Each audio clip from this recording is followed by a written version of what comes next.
Essa é a nossa avaliação bimestral, que deve ser realizada nessa semana, semana de 13 a 17 de julho. E os conteúdos que estão colocados aqui são os conteúdos que nós estudamos no segundo bimestre. Para responder a questão número 1, vocês precisam ler o texto do Luiz Fernando Veríssimo e buscar aqui entre as alternativas o fato que torna essa história estranha. Então, há uma estranheza nessa história. Devido ao quê? Então, vocês vão buscar aqui nas alternativas aquilo que torna essa história estranha. Questão 2. Traduz uma ideia presente no texto a seguinte afirmação. Então, vocês vão buscar aqui entre as alternativas aquela afirmação que também está presente no texto. Significa dizer que a maior parte das afirmações aqui, elas não estão presentes no texto. A gente tem que tomar cuidado que vai parecer que ela está no texto, mas ela vai estar de uma forma diferente. Então, não vai ser a mesma afirmação. Então, vocês vão buscar entre as alternativas aquela que também está presente no texto, aquela ideia, tá bom? 3. A Semana de Arte Moderna de 1922 trouxe como importante consequência para a sociedade, então vocês podem revisitar a atividade 1, em que eu coloco um texto base falando sobre o modernismo e principalmente pela primeira fase do modernismo, e para poder responder a questão número 3, tá? Vocês vão perceber aqui na questão número 3 que nós vamos ter aquela alternativa que diz justamente o contrário do que prega o modernismo. Então vai ser fácil de eliminar. Vocês vão perceber também aqui características e ideias que não estavam presentes no modernismo, e sim em outros movimentos literários, como romantismo, né, arcadismo. Então vai ser fácil de eliminar. Então, aquilo que está presente no modernismo e não em outros movimentos literários, tá? Então foram consequências, coisas que vieram a acrescentar aí na nossa sociedade. Então vamos para a questão 4. Entre os esforços de atualização da linguagem literária levados a cabo pelo modernismo de 22, destacam-se os que se aplicam. Então, existiram aí vários esforços para que a linguagem literária no modernismo fosse atualizada.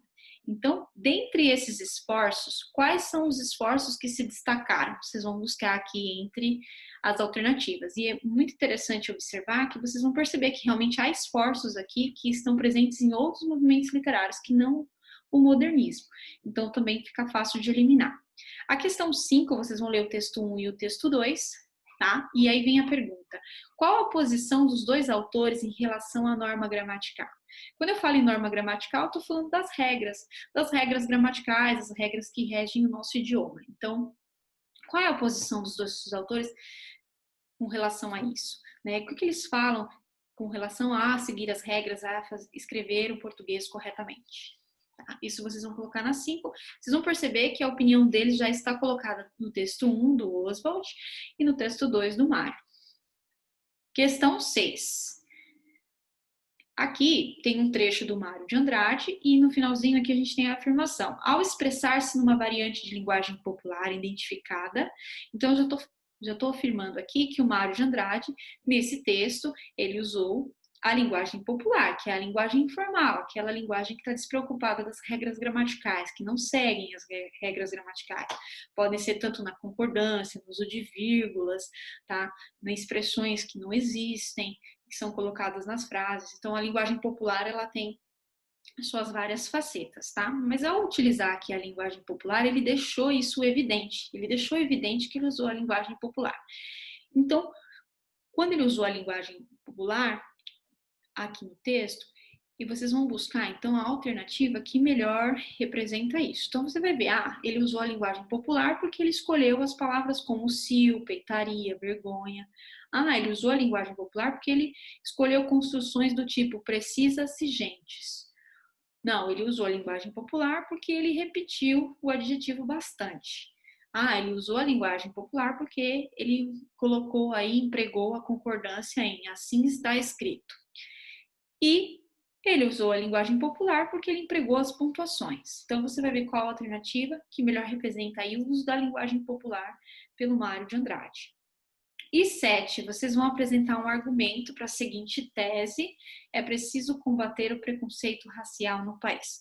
Coloca um porquê aí. Por que é preciso combater o preconceito racial no país? E aí o porquê, a resposta do porquê vai ser o seu argumento. Então, você vai conseguir colocar em que eu argumento? Aquilo que eu uso para defender a minha ideia.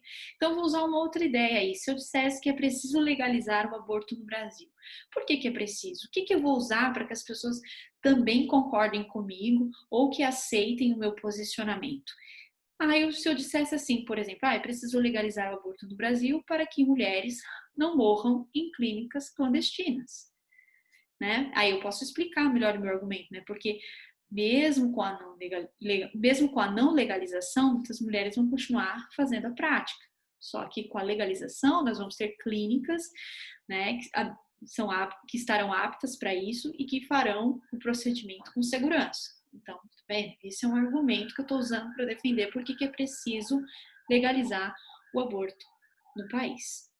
E você vai fazer a mesma coisa, mas com esse assunto aqui. É preciso combater o preconceito racial no país, tá? Então, acho que 3 linhas são suficientes. Se você precisar de mais, tá? Vocês vão enviar as respostas para mim aqui através do link. Deem prioridade para a prova, porque ela vale de 0 a 3 pontos. Então, espero que vocês façam uma boa atividade e consigam colocar aí o que vocês aprenderam ao longo do bimestre. Lembrando que a prova também é um aprendizado, tá? Boa prova!